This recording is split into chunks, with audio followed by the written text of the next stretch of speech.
We go again, ladies and gentlemen. Welcome to Out of Your League.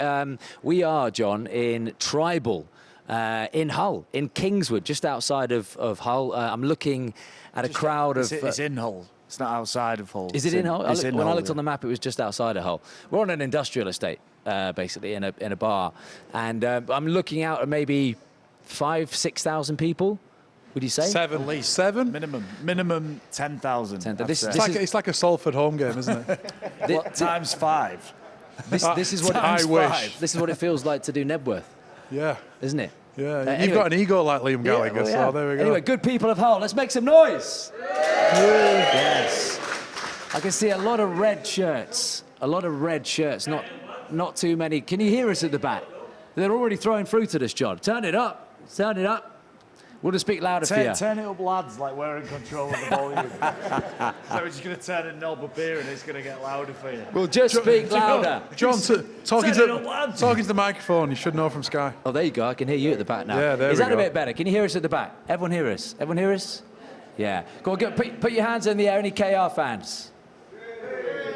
Ooh, Hull fans? There's literally one. There's one at the top. Look in the balcony. The royal box. There's a Hull fan. Wow. And John's mum just behind with the sunglasses Shout on. out to like Carol. Stevie Wonder. Carol Wilkin! Up in the box. She's up in the room. Stevie Wonder and one of the 3 blind mice. There she is. I just feel John's dad's big trucker hands, just sort of waving, doing a royal wave. Also, put your hands together, everybody, for the Hull FC legend, now assistant coach there, Mr. Gareth Ellis, everybody. Thank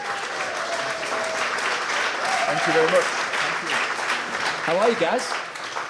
Hello, how are you doing? You're good, you well? I'm really well, thanks. Yeah, it's I was talking there, weren't we? It's been a while since I last saw it. It's been a while, hasn't it? It was Flash's wedding, Barcelona, 2017. What a day it was. What a day it was. We'll get stuck into that a little bit later. We need to get to that straight away. Because I need to pull Gaz up on something. Do you? So Gareth Ellis we were at Flash's wedding. Gareth Ellis we at the bar, we're having a beer. It's like we're having a good chat about retirement. Gaz was just retired.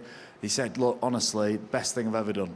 He said, do not think twice about it. You know, it's just a relief. It feels great. 6 months later, he's playing again. He's full of shit. That's all I'm saying. He lied to me. He lied to me at Flash's wedding, didn't you, Gaz? It's true, yeah. I think at that time, though, I probably was. You know, it was probably a relief, you know, making that decision. But things happened and opportunities arose, and I was still playing. You know, He came back. He was the best player in Super League again. I know. What's it like for you to be back here, John?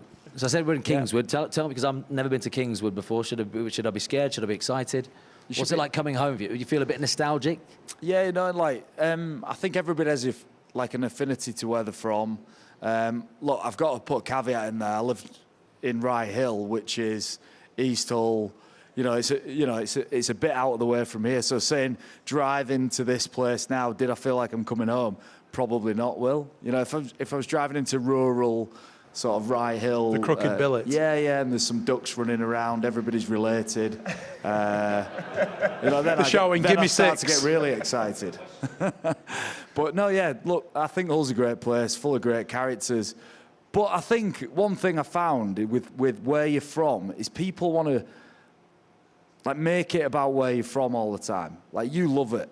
You love telling me where I'm from and why I should be proud of where I'm from. My question to you, Will, is where are you from? No, it's not. This isn't about me. No, the reason I do that is because I've got the feeling over the years that you weren't particularly welcome back here. I don't know. Do any of you KR fans remember Wilkin playing for you for 2 minutes? You do? Well, they said that with quite sort of... Yeah. I was 16. I was 17. I played for Hull when I was 16. You know, and when I was 17, St Helens, who were the champions, offered me a contract, and I moved to St Helens.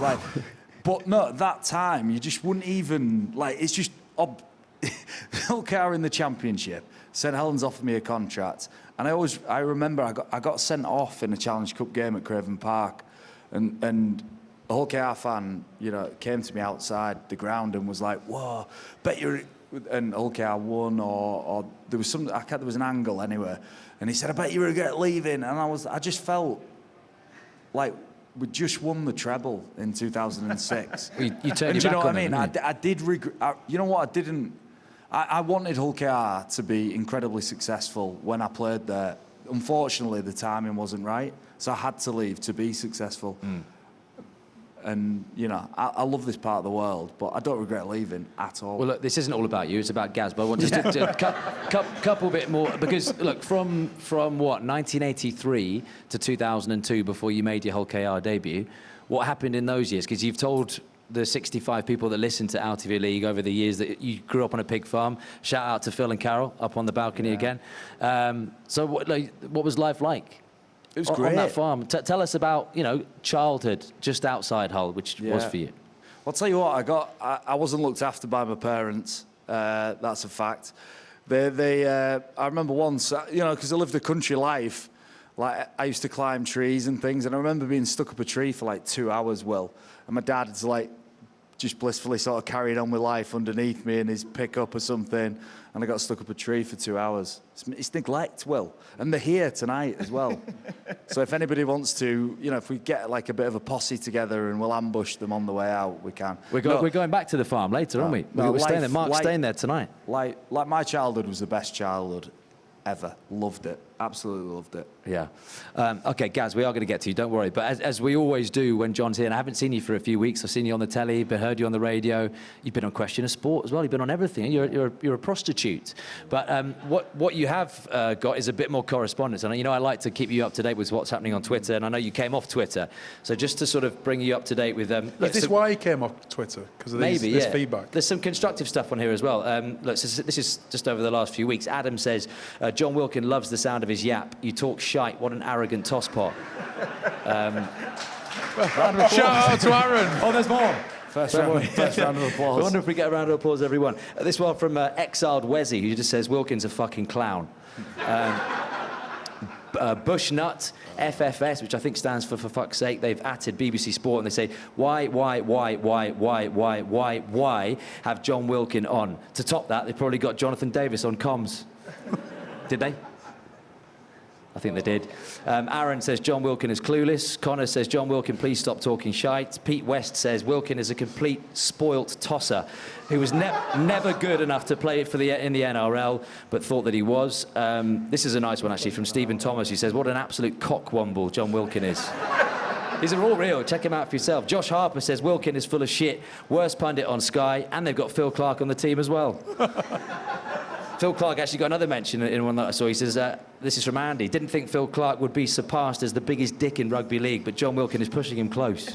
John, so not the biggest. John, Will, you do know his mum's listening to this. Oh, Carol wrote most of them, I'm sure.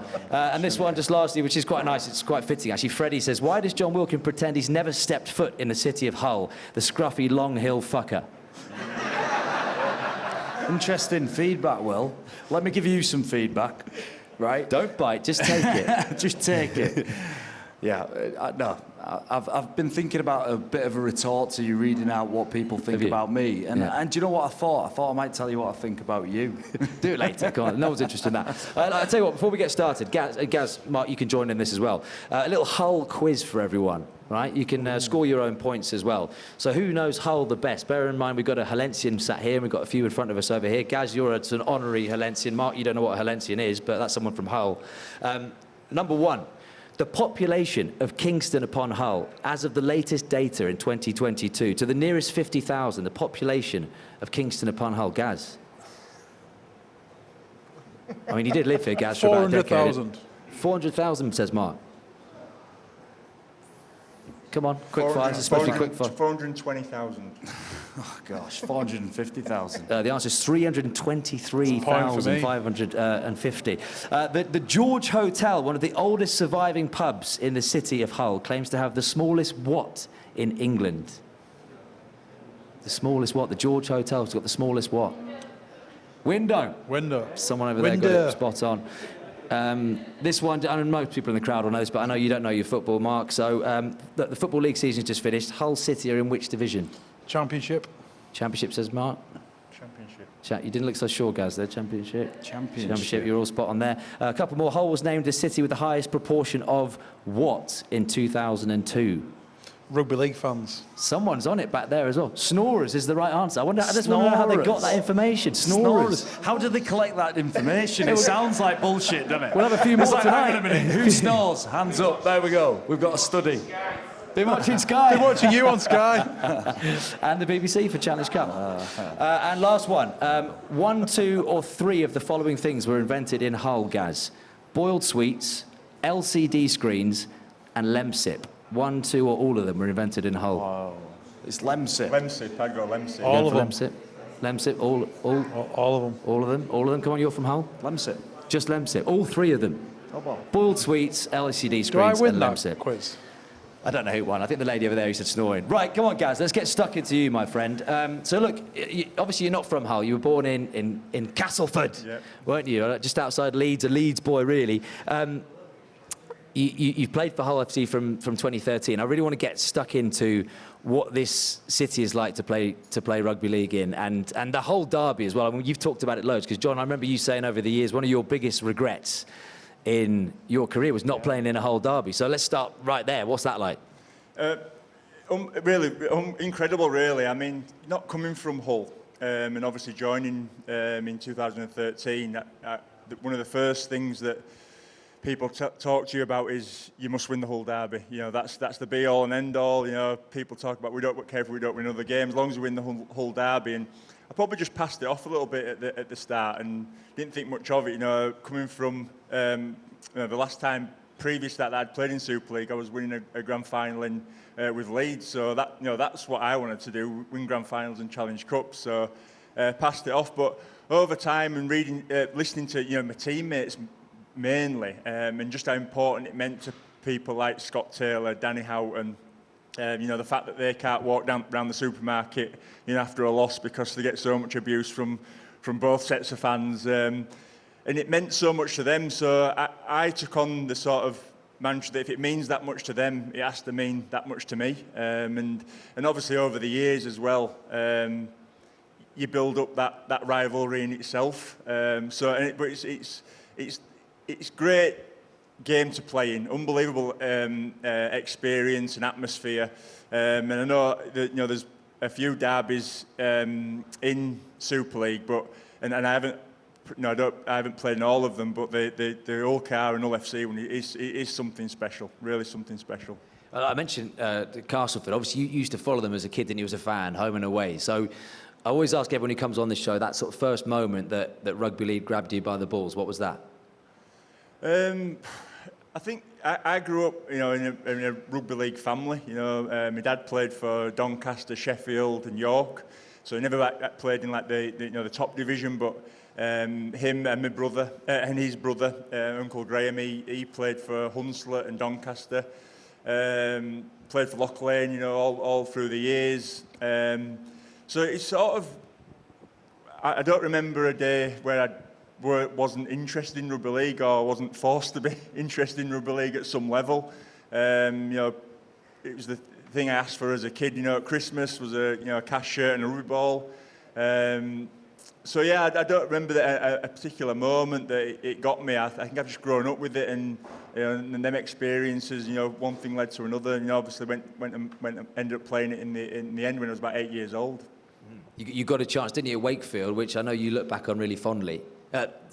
Wakefield, was Wakefield? Wakefield. Yeah. And is it true you used to sleep in the kit storage room? Because you were a young boy at this stage, weren't you? You made your debut at 18. But in 1999, you were there for a good, 4 or 5 years. And you couldn't get the bus back because it was too late, or you were too young to get on the bus. Yeah. Well, when it's like anything, isn't it? Like at the time, it's not until you get a bit older you appreciate just how much your parents do for you, particularly my dad, from being a young lad, playing rugby. My dad was a miner, so we moved out from Castleford to Selby when I'd only been 4 years old. And a group of miners sort of from Cass and from Leeds set up a rugby team. So that's where I first started.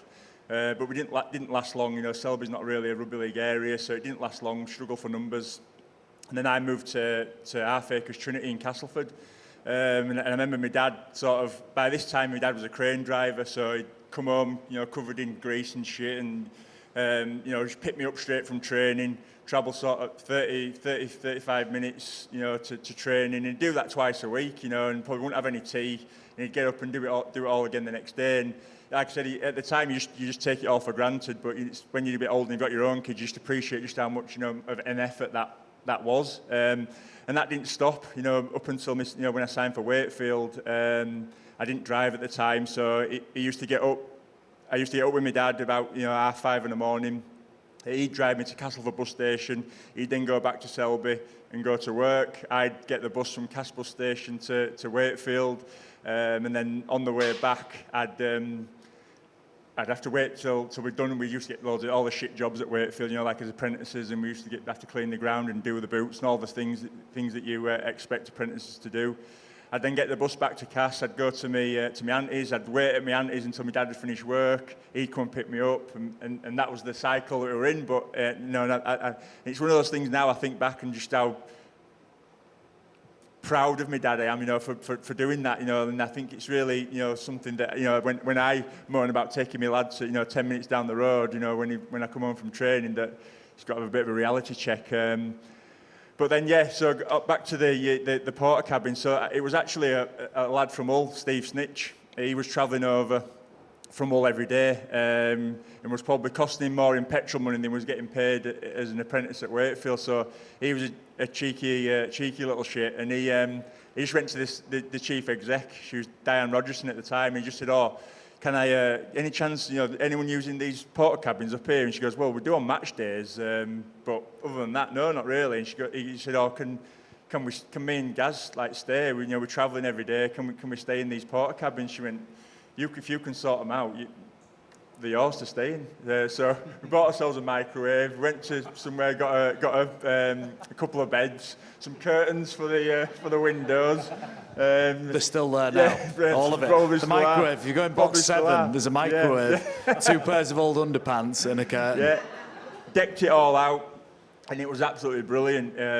And we were on a night out, we had loads of, it was one of those things where everyone said, "Can we stay at yours?" And because we had to get up for training the next day, you only had to wake up 10 minutes before training, you were down into the ground. So brought a few girls back? Not me, but yeah. But yeah, so just really, really good. Didn't do it for long though. I passed my driving test about 9 months later, and yeah. So you did 9 months in a porter cabin in Wakefield. 9 months in a porter cabin. Wow, yeah. that's a pregnancy. Yeah. It's a whole pregnancy.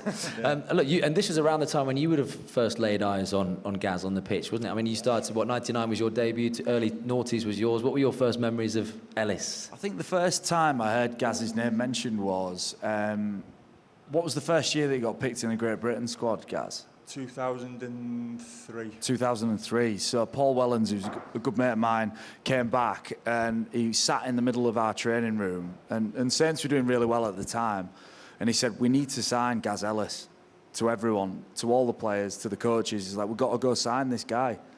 And for us, we'd sort of seen a bit of Gaz, and he was doing well. He was playing a few positions at Wakefield, and looking back, really, what a huge moment that could have been for St Helens to go out and sign Gaz Ellis. Yeah. But that was the first time, I think, as a young player, I don't think you really look around at what other players are doing at that time. So I can't say, I was massively aware of Gaz.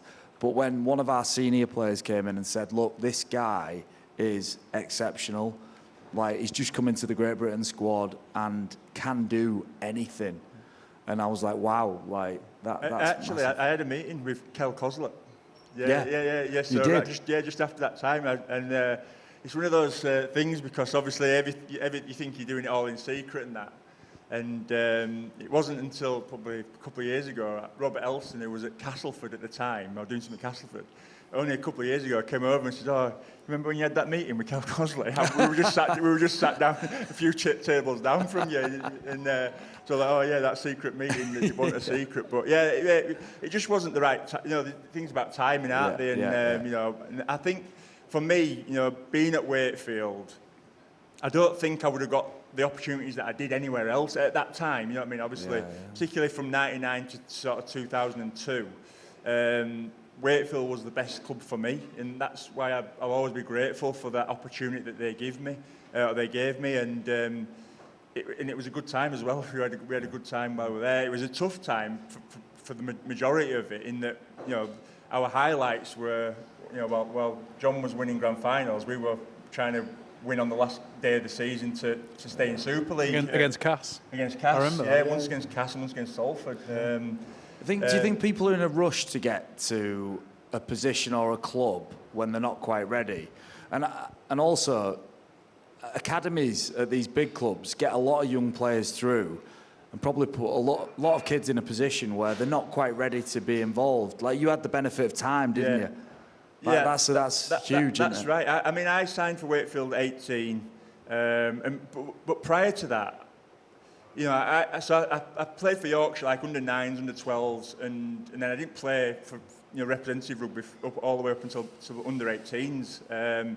So and all the other players in that Castleford area had signed for either Cass or Bradford or Leeds. You know, the good players that were playing at that time, and I was all right, but I wasn't ever at that level. Which sort of served me in good stead, I think, because it gave me a little bit more time to play amateur rugby, which was good, and I enjoyed it. I enjoyed playing with my mates. Until I got to a point where Wakefield had just been promoted to Super League in '99. That was their first year in Super League, and they sort of had to bring an academy team together. If you remember, academy rugby was all on Sky TV and everything back then. So, and you played basically whoever the first team was playing. So Wakefield had to sort of scramble a team together. I had a freakishly good game against Lancashire, playing for Yorkshire under 18s. Andy Kelly was there, who was the Wakefield coach at the time. All the other players had been signed up, and so there's this kid, he's not signed up, we'll have him. It's basically invited me down, and like the rest is history. Yeah. Well, I think there's a big comparison there between like education, actually, as in university education versus somebody who does like an apprenticeship and is practically able to do a job. I think if you go out and actually do a job when you're young enough and you get to do it and you become competent at it, it probably serves you better, or you're more valued in like an organisation at times than somebody who comes straight out of academic qualifications and is looking to like get involved in a job. I think there's an interesting thing. I think rugby's such a practical skill. Like, the more you can do it, the younger you are, I think the better it is for you. Sometimes our young players don't play against men till far too late. And then we sort of realise, well, actually, they're probably not going to do it. And we've already sold them the dream by then. 100%, John. And I think, you know, like, reserves rugby's been brought back this year. And you know, there's been a few lopsided results that sort of getting people to question whether it's the right thing to do. But that reserves rugby was a massive, massive part of my progression. Without it, if Wakefield had to make a decision on me at 18 after my last year in the academy, I'm not so sure that they would have gone definitely yes. He's the guy. You know, he's the man for us. But those extra 2 years of playing reserves rugby against men, like you say, you know, I remember playing against players like Simon Orton, you know, who played for Wigan, Lee Gilmore. You know, you're playing against fully established players that were either coming back from injury or just out of form and were trying to play themselves back into form. And it was a real good test. It was a real test, and you found out where you were at and what you needed to do. And you know, and not signing at 15 or 14 like kids do now. When I got to play academy rugby and reserves rugby, I just felt hungrier than a lot of the others because I hadn't had that privilege of being around a club for that long.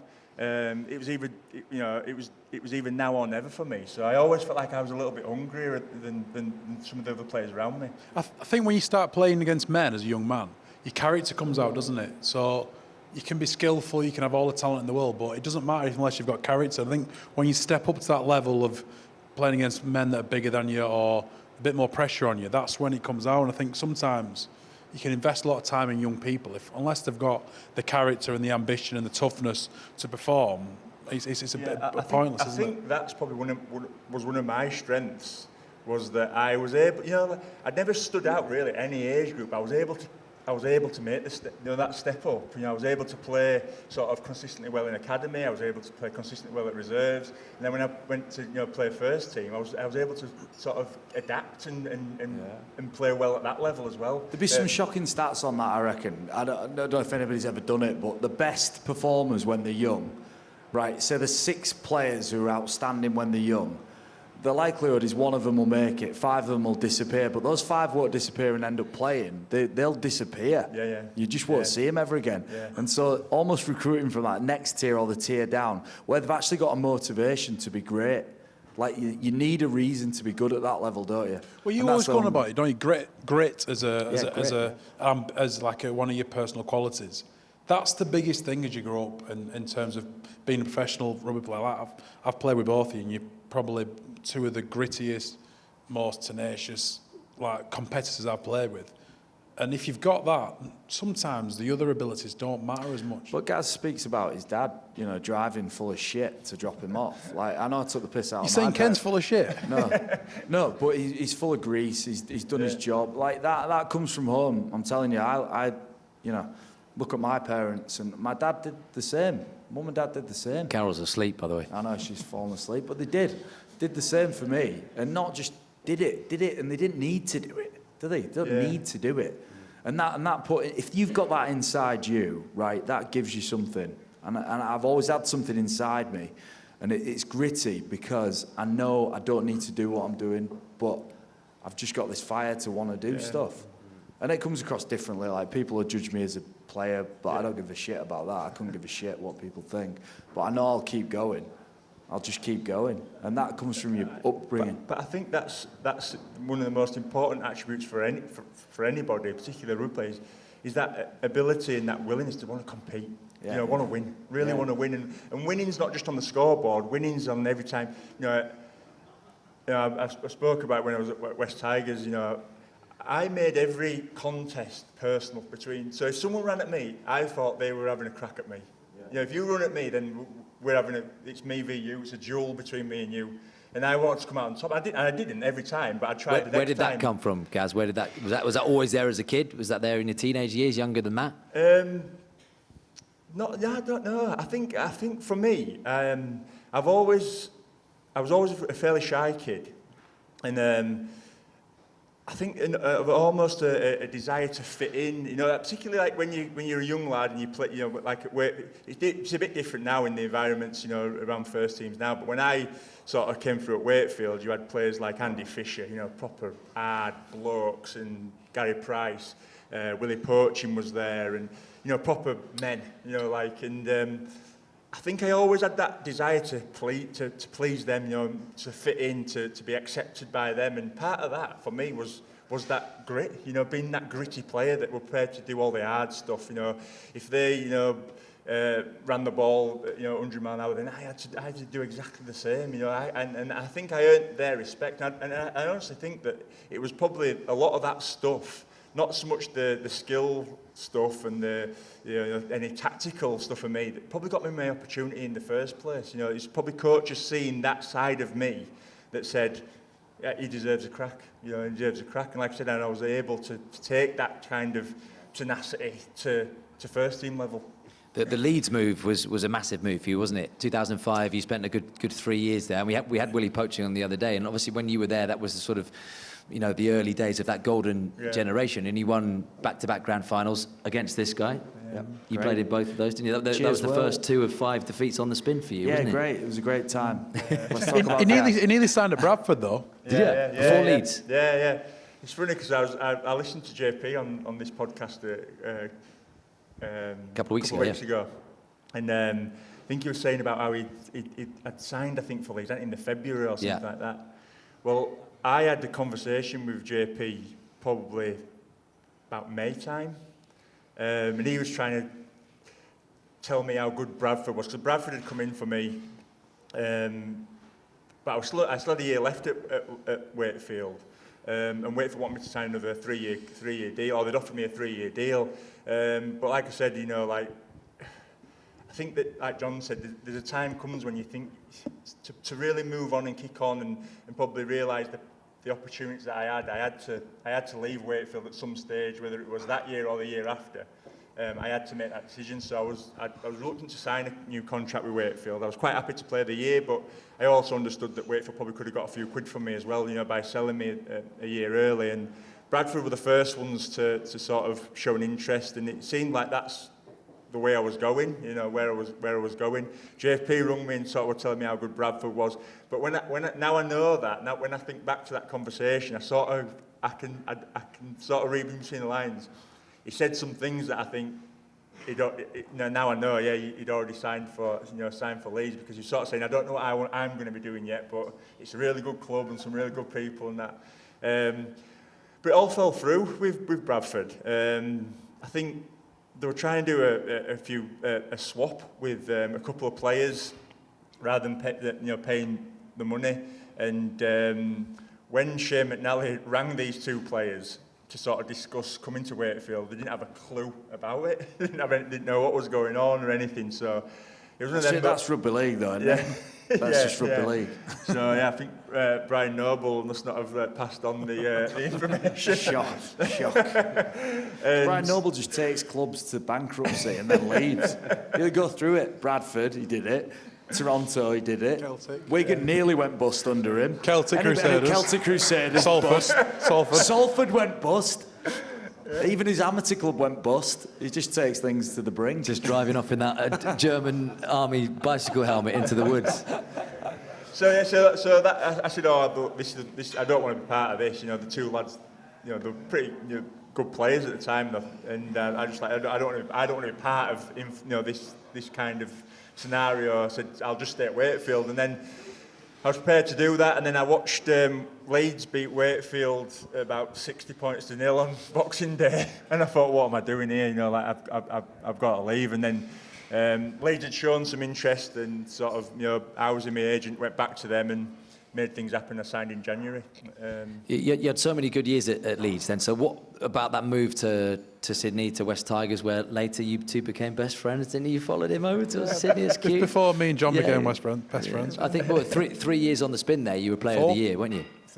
You played the 4 years, though. Yeah. So was it an itch that you always wanted to scratch? Because you'd seen so many players go to Australia and not succeed. Was that just, again, this competition thing in you that I'll show them? Well, at the time, really, I hadn't, because the only player before me at the time was Adrian Morley, who'd gone in, sort of, of course, the early 6 years before you. The early 2000s.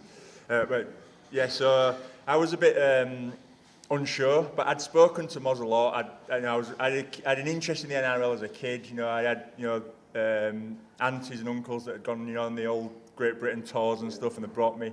I'd give them some money to bring me a shirt back, and all the big league magazines and all that. So I had an interest in it. And in 2006, I probably had one of my best years at Leeds, even though it wasn't probably our most successful year as a team. And it coincided with, I was played with Mark O'Neill, second rower, run the grand final with West Tigers in 2005, came over to Leeds, only did a year, but got quite close with him.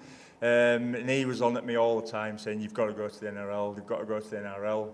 And I didn't think much of it, but he'd obviously been on the phone to Tim Sheens, over the course of that probably 12 months. And then at the end of 2007, Tim Sheens nearly rang me nearly every day, sort of, not just talking, this is where you might live, this is where this is what we'll do, this is where we'll play, these are the types of players we've got, sending me videos and stuff. Every day is intense, isn't it? Yeah. It's a very Tim Sheen stalked you. He was stalking honest, Gareth Ellis. that man can talk about rugby. He loves rugby. In fact, I'd go as far as to say I've never had a conversation to him about anything other than rugby. Same. Possibly walking sticks from the antique shop. What is that? Is that his second vice? He loves antique shops, yeah. Does he? I didn't know sticks, that. Yeah. Rugby antiques. Yeah. He loves rugby antiques. But yeah, so he, again, Leeds offered me a contract. I was 27 at the time, and Leeds offered me a 4-year deal. So it was pretty much time for Leeds, which I knew were going to be successful. I knew they were going to win. They had some of the best players in the world, in Super League. They were going to win things. So it wouldn't have been any hardship to stay there. But I just felt that if I didn't go to the NRL then, I'd never go. And it might be something that I'd regret. Did you think at this time it was going to be, a sabbatical, a year, 2 years max, or whatever? Because you see great players go over there, obviously well after you, and your Batemans, etc., and you think they could have a decade there if they really wanted it. Yeah. And you eventually came back because of homesickness was one of the reasons as well, wasn't it? But I was 27 when I went. I did 4 years. So the first year, 2009, we didn't make the playoffs. 10 and 11, they were our years. They were the years that I was there. So you do the maths. Yeah, they were the years that if I look back on my career, not that I have any regrets about it, because some things are out of control, but they're the most disappointed I've been about not winning the grand final in Australia, because I really felt that we had the team to do it there. But we had a good time, didn't we? Like it was just a really, really good experience. Not just obviously playing rugby there. That was brilliant. Getting the opportunity to do that, but just the experience, the lifestyle of living there, and there's nothing that I could ever do here that would replicate that. Regardless of winning things or not. Those 4 years, and I'm really grateful for the experiences that rugby league's given me, and that particular one is something that stands out probably above the rest in terms of how different it was. What's the first thing, Mark, that you realised the magnitude of the difference of intensity in terms of the spotlight being on you over there as an NRL player? I know you were a youngster when you went there, but you would have seen it with your teammates. Yeah, well, Gaz probably sport then about Tim Sheen's ringing him every day for 2 weeks. Well, no one rang me. My contract was absolutely peanuts, but I'd watched the NRL as a young kid, and it's something I dreamed of. And a little story on Gaz. So when I signed for them, I didn't know anybody in Australia.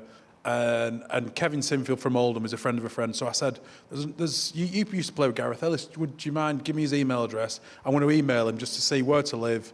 I don't know what I'm doing. So I sent him a few lines over email, and he sent me the biggest email back you can ever imagine, which for a young man like me who played 10, 11 Super League games for one of the best back rows in the world, to give his time to kind of show me where to live, what they was doing, what was going on, was a real testament to the man, and obviously think very highly of him. So from then we created a great bond, and it was funny, we were over there, and obviously nobody knew me, but a lot of people knew Gaz and Benji Marshall and all the other superstars we played with. And when you go for coffees or for a meal out, and you'd see how they were received in the local community was similar to footballers over here. It was really impressive.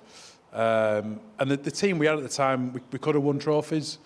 But when I look back, I kind of liken it to a couple of years ago. London Broncos had a lot of success of considering the talent they had, the amount of money they spent, because a lot of people moved down to London to live down there. So they created a real community within the team, and we had a lot of players who were out from outside of Sydney who used to spend every minute of every day together, and that was a reason why we had a little bit of success and such great times on the field.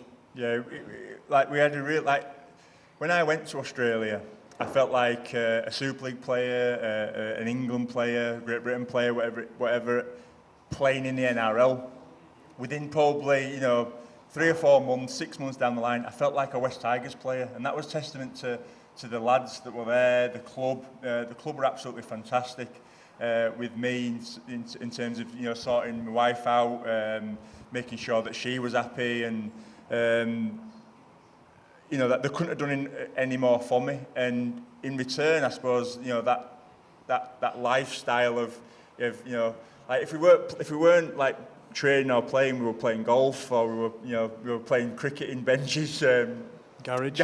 It was just a really good time in my life, and something, really a poignant sort of period that sticks out probably above a lot of the other stuff. I love that email you sent back, because that does say a lot about you, and you've talked about this before, of sort of being accepted by older senior players, and I remember you telling me that first Saints training session was just like, people are having you or they're not, and in that first week it's so pivotal. So for someone like Gaz to do that and to welcome a youngster who, he didn't need to do that, did he? That's the leader and the captain. Oliver Mark sent an email Do you know what I mean? I quite like that. Well, I was only given his email address, John. He sent an email. Well, you know, back in the day, it wasn't. You couldn't email Paul Fletcher, could you? Do you know what I mean? Paul Fletcher got an email address now. I'm just going to email Mike Dixon and John Aston. Said nobody ever. Paul Fletcher at AOL.com. Yeah. No, Saints was insane. Like really unbelievable.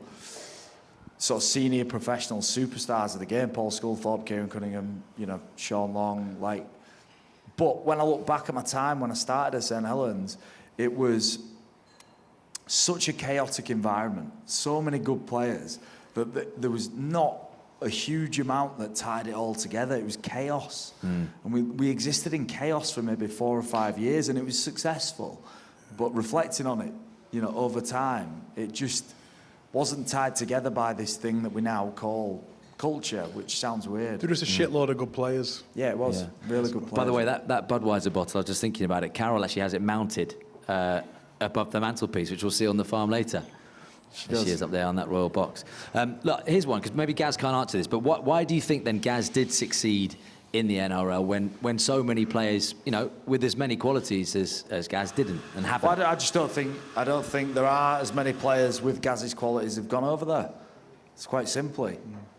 I just don't think there are. I think there's a handful of players who've got the qualities that Gaz Ellis has got, have gone over there and succeeded. So is that over attitude? It was a world-class back row before he went, and then he just cemented that, you know, legacy when he went. But like when I listened to Benji on Benji's a podcast, and I listened to that every now and again, and he openly admits that he'd never heard of me when I went to Australia.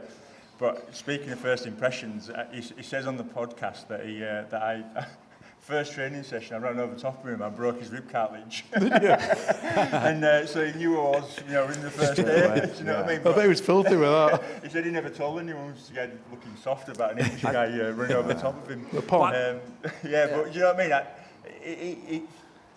For me,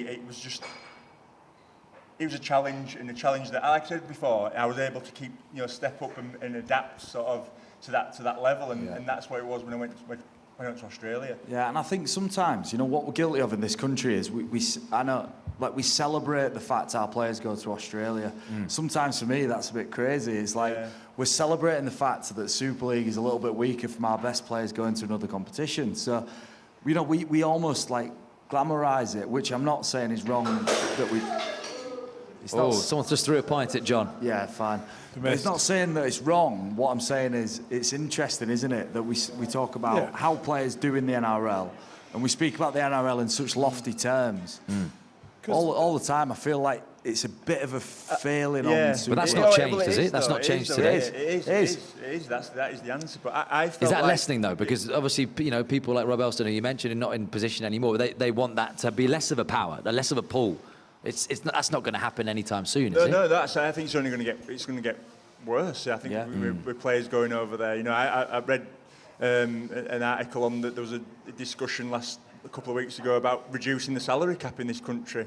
Yet the salary cap in Australia is going up again next year, and it's already 4 or 5 times higher than what it is here. So you're always going to have that pull of that. But for me as well, you know, like what brought the best out of me while I was playing Australia was, and this is no disrespect to players over here, but other than when I was at Leeds, other than playing Saints and Wigan at that time, if we played well, we won.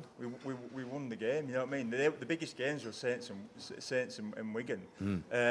Whereas in Australia, I felt pressure every single week to perform. I was sick of hearing Tim Sheen say this is a must-win game, this is a must-win game, because it was every week as a must-win game. And the players you were playing against were like Origin players. Well, I couldn't play Origin, so that was my chance to get one over an Origin player or an Australian player. And that was every week. So they were the challenges for me, and it was the pressure of playing at that level every week brought the best out of me. And that's why I think I probably...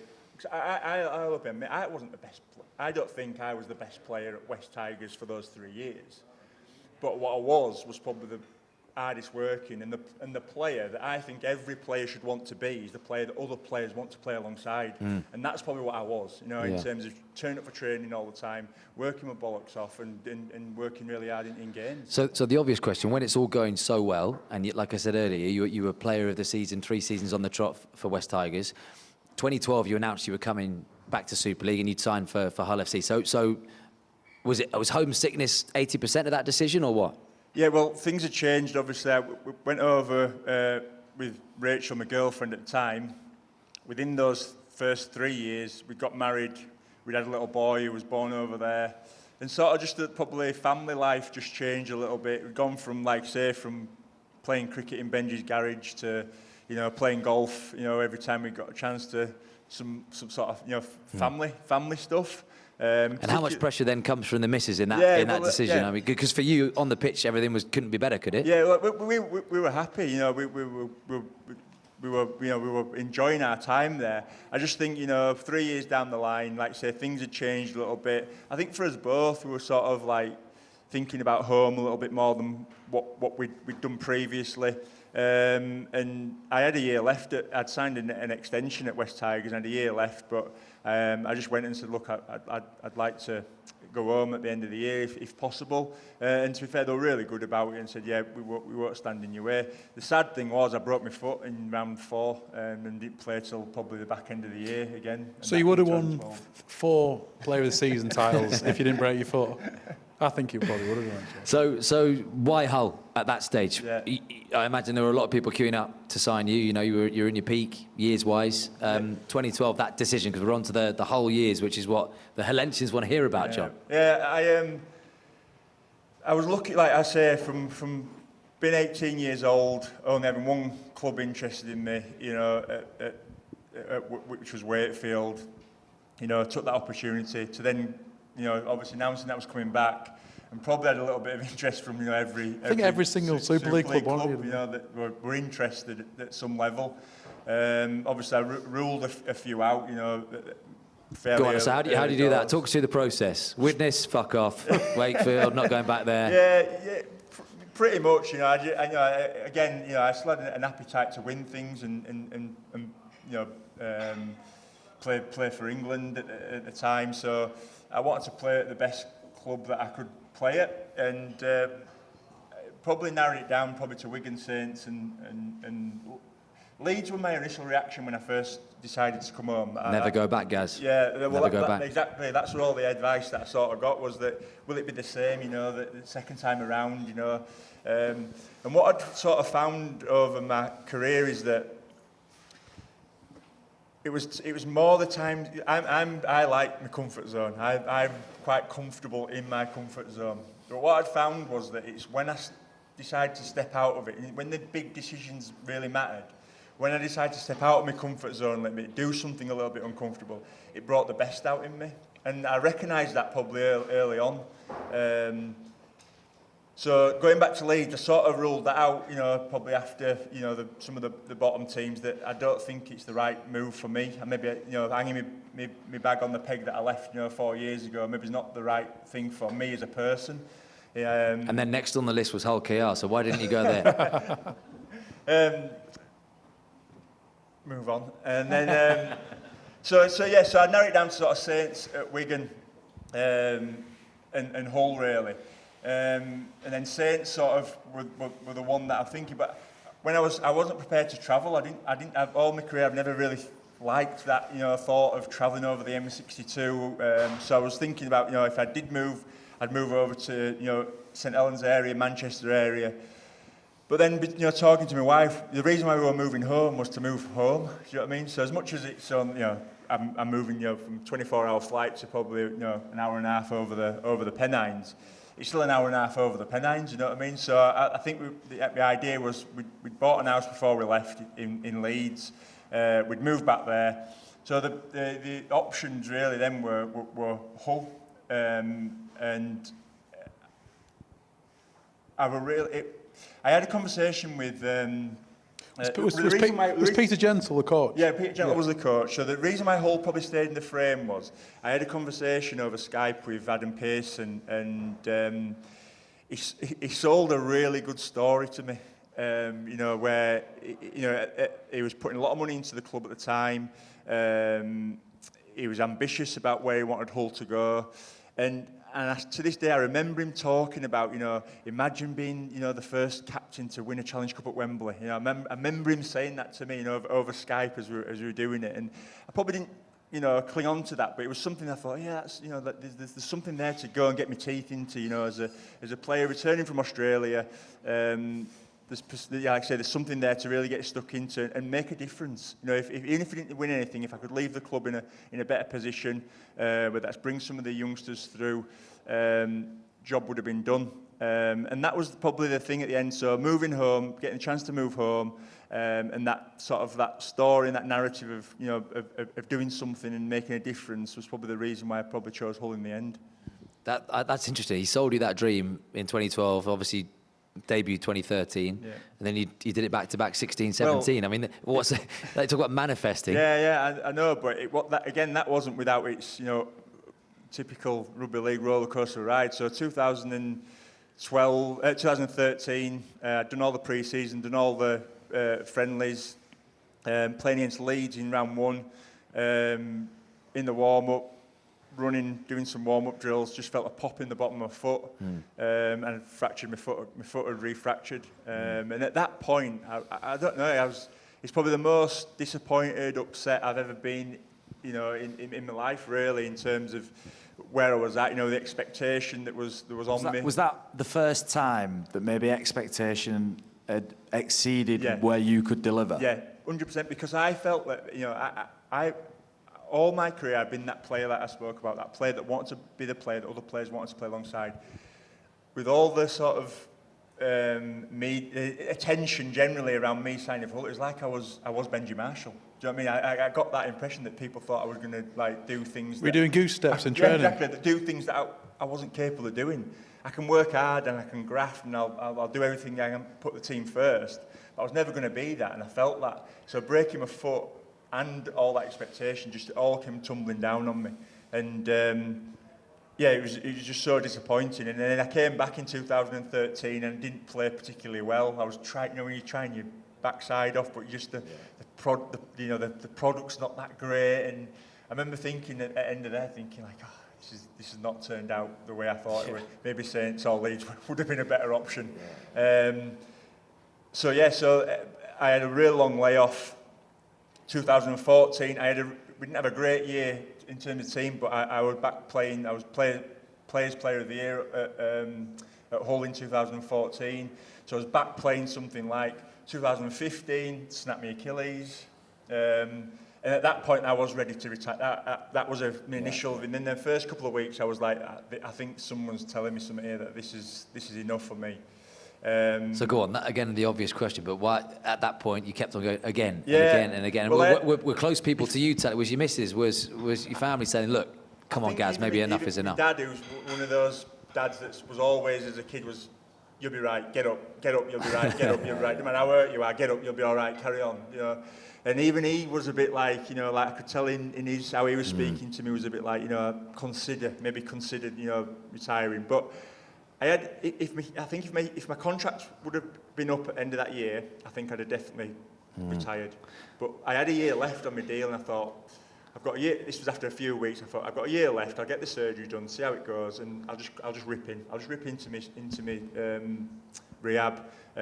So anyone you've both done it. It's a lonely place at times, rehab. Yeah. When you're just in that gym and you've got your own program, and all the lads are going out onto the field, and it's tough at times. But I just got my mindset in that I was almost like an individual athlete. It was just about me getting myself back on the field. So I just ripped into it. So at no point yourself wasn't telling you no. There was no, wasn't that inner voice saying no. I don't think you want to be defeated by something. No. Sometimes there's there's right times to do things, and everything should line up and say to do it. But sometimes you've got to be ballsy enough to stand up and just say, nah, not quite now, But there were so many setbacks. No, I remember I had a chat with Phil Lowe. Phil Lowe came to me and had a chat with me in a bar. And Phil said to me, you need to think about when you retire. And I thought real deep about it, about when I wanted to retire, and I thought that's dictated by other people's expectation of when I should retire. It had nothing to do with me. Yeah. It annoyed me. Yeah. Phil Lowe annoyed me saying it because it had nothing to do with him. Yeah. It was all to do with me. Yeah. And I was like, I'll finish when I'm ready, and I'll face the consequences if it's wrong or it's right. And I just... Something with me. You play rugby from a young age for you. So it doesn't matter if you're successful or you're shit or whatever, you play amateur, that's fine, but you play rugby for you, so you shouldn't play rugby for anybody else, whether you come to the end of your career. If someone wants to pay you for it and support you, that's great, but you play rugby for you, and that's really important. But I only ask that because we've had this conversation so many times where you've both said to me, you knew when enough was enough, after a certain amount of injuries. So you knew then enough wasn't enough because you went on to captain to Hull to 2 Challenge Cups. My mindset after that initial reaction of of thinking about calling it a day was right. I'm not only going to get my Achilles right, I'm going to get everything right. I'm going to work really hard. My foot's never going to be an issue again. I went to see podiatrists. I went and did DNA tests to work out my diet and I just did everything I could to make sure that I was going to be in peak. Give myself the best opportunity. It might have been that when I came back, I re-ruptured it, but I was going to make sure. So this was one last shot. This was the last chance. One last shot. And then 2016, the pre-season. So I came back and started in the pre-season. I came back my first game against Catalan Dragons in 2016, round 2 I think it was. I missed the first game against Salford. I came back round 2 against Catalan Dragons. I never looked back. I never looked back from that moment on. And I probably my best year, probably post West Tigers, was 2016. So after that long layoff, I was nominated for Man of Steel. Danny Atton won Man of Steel. I was runner-up. We won the Challenge Cup at Wembley. And sometimes I think, what if I had jacked it in? What if I had jacked it in then? You know what I mean? Those things wouldn't have happened. It was a sliding doors moment, really, wasn't it? Exactly. So, and then obviously got to do it again in 2017. And I've honestly got to say, I grew up with the Challenge Cup, and I grew up going to watch it. I remember going in, some OKR fans might have been there themselves. 86 against. I went to watch Castleford and OKR at Wembley. That's my first memory of it, and there's some. I don't know if it's dying a little bit in terms of what the younger generation think of it, with the introduction of Super League. But for me, the Challenge Cup is so special. It's just got so much history and tradition attached to it that I remember when it sort of started to sink in that I'd won it, and it was me. I was the one that got the honour and the privilege of going up there and lifting the cup to represent my team. I remember sort of trying to take visual sort of photographs in my mind of walking up the steps at Wembley and walking across the balcony. It's like a giant Polaroid camera. Snap. And someone sort of threw a scarf at me, and it's all the stuff I can remember of Cass doing it on that day. And it was like, when I eventually got to lift the trophy, I can honestly say it was the happiest I've ever felt. And when I retired, I used to. That moment, I used to start to think, how could I ever feel, in retirement, how do you feel that happy? How do you ever feel that happy again? Just looking in your fridge and going, it's full, But what I've learned to do is learn to appreciate the fact that I got to do that. Yeah. I got to do that. And some people don't ever get a chance to feel that happy. That visualisation that I find really interesting with sports people is, did that even start when Adam Pearson sold you that dream on the phone? Or, which round did you start to think, actually, this is achievable? Oh, I think once we did it in 2016, I think we beat Wakefield, Catalan, Saints, maybe not in that order. So we'd done it the hard way, and I'd lost 2 previous to that. I lost in 2005 to Hull, I'd lost in 2013 to Wigan. So when I came back from my foot in 2013, so that win in 2016 was very special on so many levels, and like I say, getting the chance to do all the things that the Challenge Cup winning team does, the open top bus. The parade, all that stuff, just so special, and they're the sort of memories, and they're the reasons I look back and when I was sat in that hospital bed after having my Achilles operation, that I think that's what all that hard work was worth it. And then to do it again. Yeah, to do it again, in 2017, and that again was a really a special one, because I think you do it with a group of players, and I think my the best image I've got of that of both of those Challenge Cup wins is because obviously I'm up there and I'm lifting the trophy and I get that honour to do it. I don't get to see what everyone else is doing. The best image I've got is of the balcony shot, sort of, you know, from pitch side, of the whole team celebrating as I'm lifting that trophy. That's the one that I you know, cherish the most, because I'm seeing their emotion and their feelings on winning that as well. What was your relationship with Lee Radford? Why was it so special? Because I imagine in rugby league that's not commonplace that you click with a coach like you did with him. I think because of, you know, similar age, you know, we sort of come. He was a little bit older than me, a couple of years older than me, and I'll be honest, like Radders is a different coach and relationship with the players than I've ever had and I'd ever experienced. You know, it was just different. In what way? He'd played with a lot of the players, you know, that were there. He was very jovial. He knew when to have a laugh. But also he knew when to get serious, and he'd probably rather fight you than argue with you. So all the players knew that. And they didn't fancy fighting and with they didn't Radders. fancy fighting him. So yeah, they sort of towed the line. But yeah, it was just different. And like we got hammered by Widnes early on in 2016, and we had a meeting. We had the players. We sort of asked the coaching staff to leave and said, look, this is on us. And from that moment, we sort of went on a bit of a winning run from then. It's funny how sort of, as I spoke about with myself, you know, in terms of, you know, injuries, you know, bringing out the best in you. Sometimes losses and bring out, you know, give you a bit of a reality check and bring out the best in you as well. And learning from those experiences. And we just kept on, and like I say, Radders steered the ship really well. Andy Last was, you know, really good assistant, and he was sort of the connection between the lads when Radders lost his head and stuff. So it was just a good bond and a good mix. We had some really good sort of younger players. We had some really good overseas players, Sika Manu, Frank Pritchard, Mark Minicello. You know, some really good influential people on the team. And I think when all that comes together, it's the recipe for success. Why do you think that Challenge Cup success, particularly around that time, 16, 17, and the couple of years afterwards, and I know then we'll get on to you coming back after retirement, why did that not transcend into Super League form? And, you know, when you look at the Super League era, Hull had been to one grand final and they lost against you, didn't they, in 06? Yeah, 6. Yeah, to be honest, I think people, you know, will go on about, you know, you celebrated too much, you know, after winning the Challenge Cup. But imagine if you hadn't have celebrated winning the Challenge Cup and then you still didn't win the grand final. Do you know what I mean? You'd regret not living in them moments. You know, they're some of the fondest memories I've got, is, you know, celebrating the Challenge Cup. But I really don't think that was the issue at all. I think, you know, we lost to 2 semi-finals in 16 and 17. We were one game off the grand final, and things happened differently in that game. I think Leeds, Liam Sutcliffe scored right in the hooter, and you know, we just lost in 2017. So the game's about fine margins and moments in games. You know, you work hard to create moments, and it's those teams that execute those moments that come out on top. And we didn't quite do that in those 2 finals, but we certainly had the team, a bit like the West Tigers team of 10 and 11. Yeah. We just fell short, you know, with some moments, some really key moments. It's probably the same again with Hull in 16 and 17. I think you'll all be good on this conversation. So, you know, obviously John touched on it at the beginning of the show.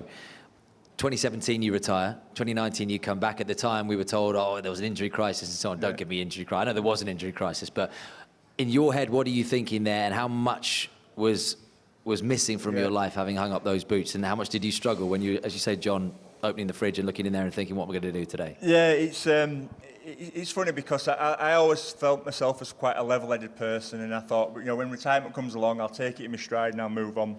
Didn't happen at all. You know, I really struggled with retirement, in all honesty. How bad in terms Isn't it weird we call it retirement? I get it. I find it weird. Like, you're not retiring. Nobody retires from rugby league at 35. You just go and do something else. But what we do is we make it such a monster. We go, oh, how's retirement? People want you to be bad. People ask you, oh, how are you dealing with retirement? I'm not retired. I've got a business. I've got a job. I do not things. Everyone has that, John. No, but people should have those things then, Will. They're stupid if they haven't got those things. What did you have? Yeah, so I was lucky. I fell into it. Go on. I fell into not fell into. I got a job at Hull, and I was just speaking to John before about it, and I did it for 12 months, and that was player manager, wasn't it? Player manager, and I just struggled with it because I think because you've had so much purpose in your life as a player.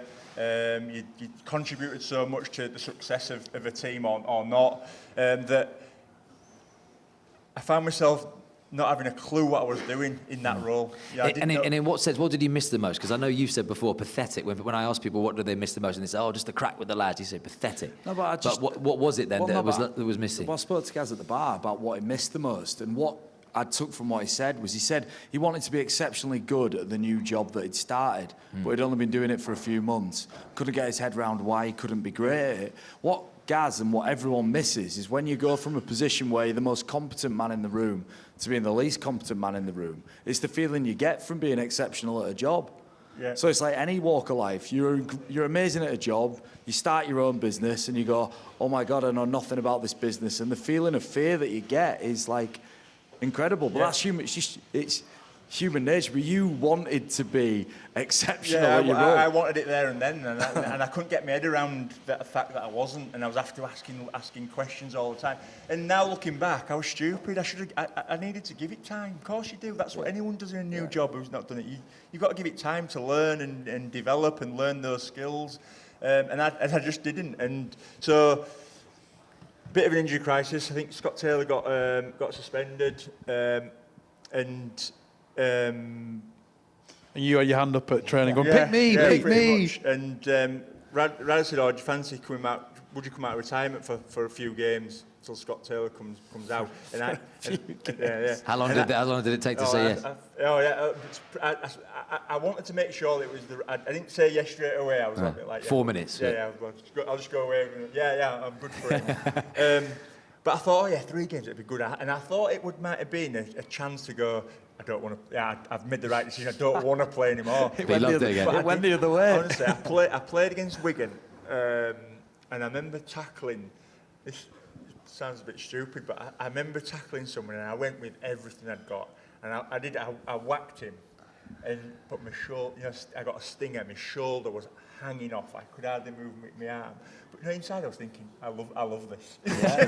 This is where I belong. This is what I'm supposed to be. So we're getting there. It was that you missed the physical side of it. You missed that contact. You missed that impact. Yeah, and I missed pain. Yeah, I missed it. Conditioned. You're conditioned. You know to the voice. I think the voice. You know the voices in your head that saying you can't do it, or stop. You can stop now, or take it easy here, or you don't have to cover that space. Somebody else will get it.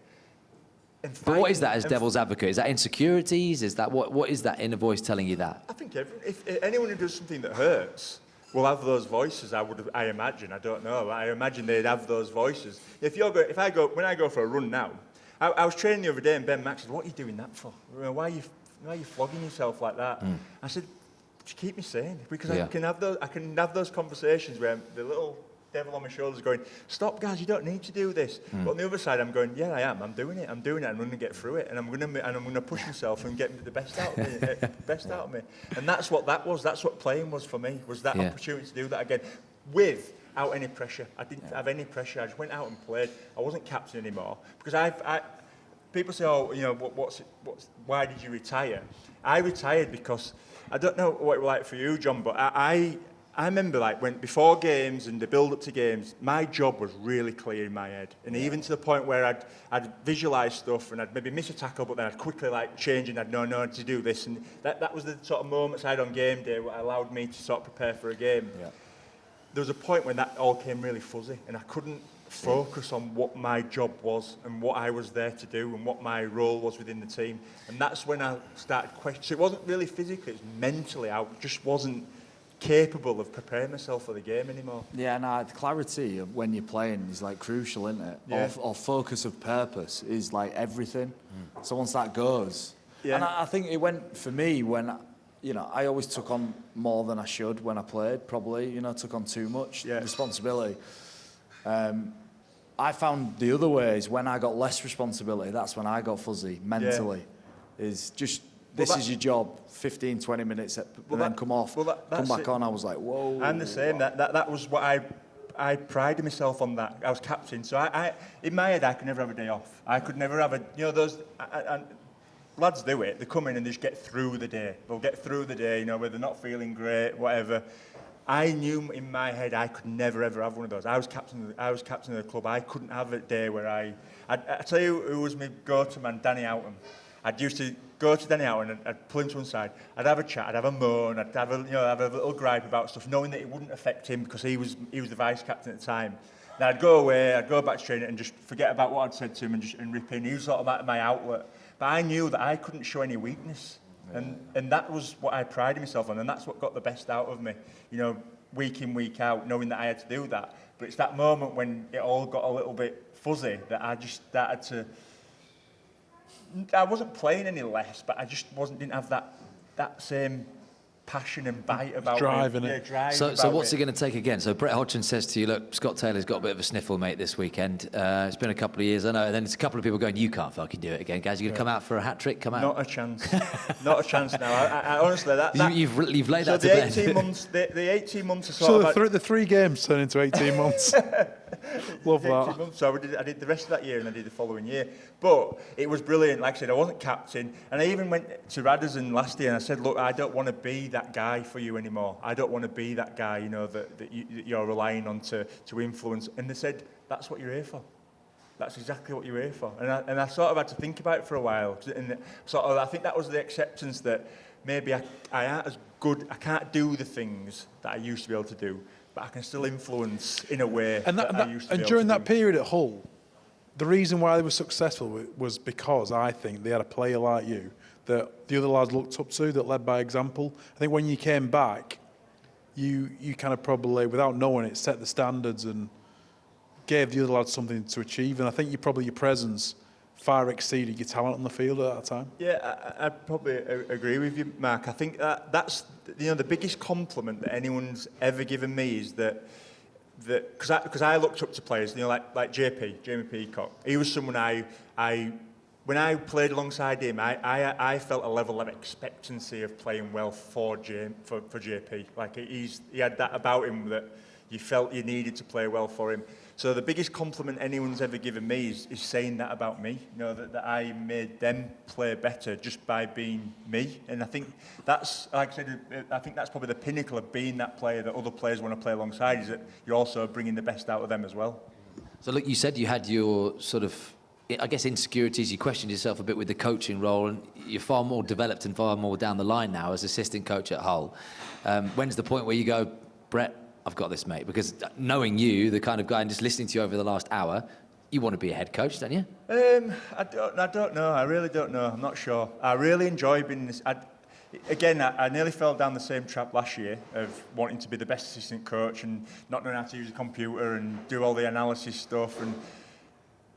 But again, learning from mistakes in the past, thought I'll give it some time. And I'm actually really, really enjoying it. I think I spent probably a lot of last year trying to do it how I felt other people wanted me to do it. So the coaching stuff. But sort of this year I've sort of learned how to do it my way. And I don't profess to be the most tactical coach or picking teams apart. But what I do have is what I do know, particularly with defence, is that I know what level of attitude it takes to defend as a team. And for me, defending is the ultimate sort of team element of rugby league. We all rely on each other to defend well, for everyone else to defend well. It has to be done with a level of wanting to hurt the opposition. That's the level of commitment that you should have in every tackle you make. You should want to dominate your opposite number.